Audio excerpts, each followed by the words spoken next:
Hello and welcome. In this video, I will show you how to install Octane as like a local installation. While I recommend installing it with Docker for most users as it's way simpler, the local installation is more suited for developers as it gives you some additional features that are useful for development. So let's get into it. So I'm here on the Octane repository.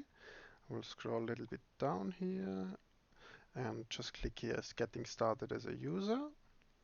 In our case, we will use the Windows local installation, and we need to have Git installed. So we'll just click here.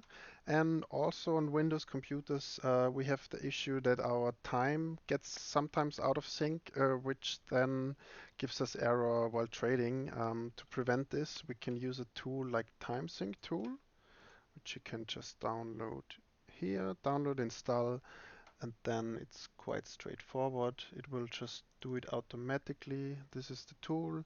Just you don't need to do anything. It will just update it in the background, so your time will never get out of sync and it will not cause any issues.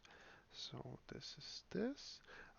Git, you can just click here on Windows and then click here to download and wait until it's downloaded. I have it already.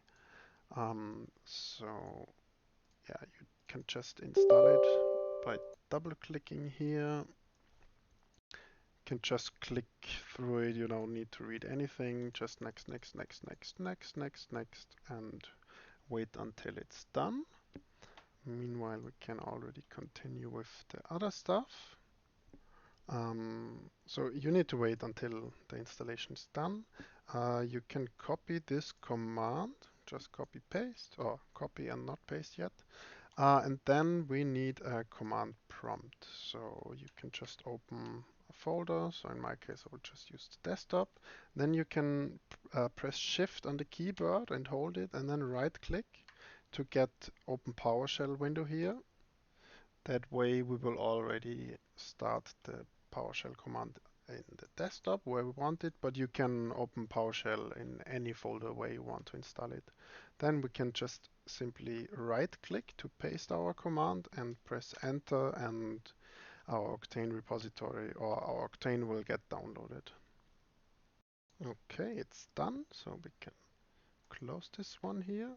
Now we have our Octane folder, and now we need to go inside Windows dependencies, and we need to install VS Code or VS Build tools here. Double click on it,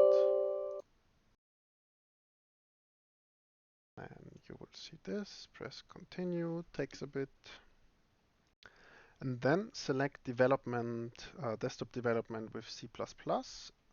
Just make sure that Windows 11 SDK is selected here, and you can press on install or close here. Oh, actually, I already had it installed, so it looks probably a little bit different. So click here, and then there's probably here install button.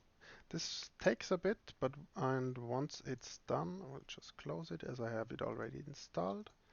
You can, so here we see, oops, wrong, no, come on. So we have two scripts here. One is the beta version, one the stable version.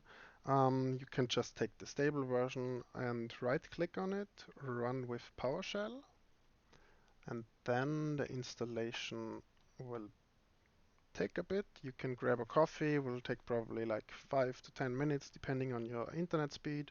And once this is done, Octobot or Octane will start automatically.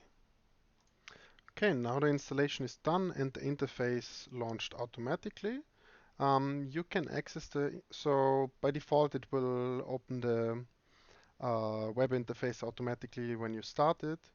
So you can access it by either like typing in localhost 5001 or in this case your IP address, then sorry, you're ready to go. To stop it, just close the terminal And to start it again, you can go here and just double click on the Windows Start Octane here, and it will open this window. Once it's started, the web interface will launch automatically again, and that's it. To stop it, yeah, just close it. And yeah, that's it. Let me know if you have any ideas, questions, and until next time.